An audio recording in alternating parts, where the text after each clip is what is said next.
Le mélange causait la perte du caractère distinctif. Beaucoup d'enfants de Dieu avaient épousé des femmes étrangères et avaient ainsi perdu leur caractère distinctif. Néhémie détruisit ces unions et obligea ceux qui avaient ainsi désobéi à renvoyer leurs femmes dans leur maison et leur propre pays, en vue de maintenir ce principe divin.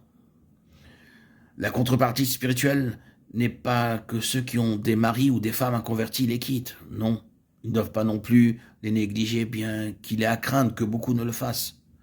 Leur mari ou leur femme n'ayant pas à cœur des choses et les intérêts du Seigneur, ils vont seuls aux différentes réunions et les abandonnent. Ne tombons pas dans ce piège. La contrepartie spirituelle que nous trouvons dans l'Ancien Testament, c'est que ces femmes représentent toujours des principes. Nous le savons, les femmes dans toute la Bible sont des types de principes. Ce qui est symbolisé ici, c'est l'alliance, les relations, l'association avec des principes étrangers à ce qui est entièrement de Dieu. Toute association volontaire avec ces principes détruit ces traits spirituels distinctifs qui doivent toujours caractériser le peuple du Seigneur. Cela couvre un champ très vaste et comprend des choses innombrables, mais cette application embrasse tout. Ce que nous rencontrons ici, c'est un élément, un trait, un principe, une loi contraire à la volonté de Dieu, étranger à la pensée de Dieu et éloigné de la parole de Dieu et des voies de l'Esprit. Ce qui est en vue ici, c'est une association volontaire avec ces choses que nous avons autorisées à entrer en relation avec nous. Le résultat dans la voie que nous suivons sera alors un fruit qui est un mélange des choses de Dieu et des choses de l'ennemi.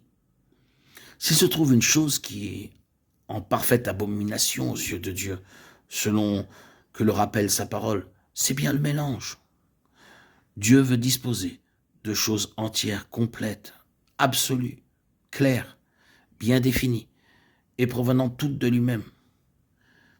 Et cette muraille de Néhémie représente la marque qui sépare ce qui est de Dieu et ce qui n'est pas de Dieu. Il n'est pas simplement question de nuances ou de divers degrés dans ce qui n'est pas de Dieu, mais de ce qui n'est pas de Dieu dans son caractère le plus absolu. Ce qui est à l'intérieur doit être de Dieu jusqu'à la mesure extrême, et ce qui n'est pas de Dieu n'y trouve aucune place. C'est pourquoi ces femmes devaient être expulsées de ce lieu et renvoyées.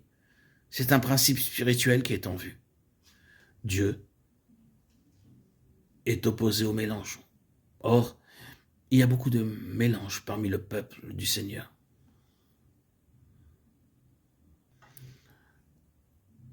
Que Dieu puisse nous donner le discernement pour percevoir ce qui est de lui, de sa volonté propre et de ce qui est étranger à lui.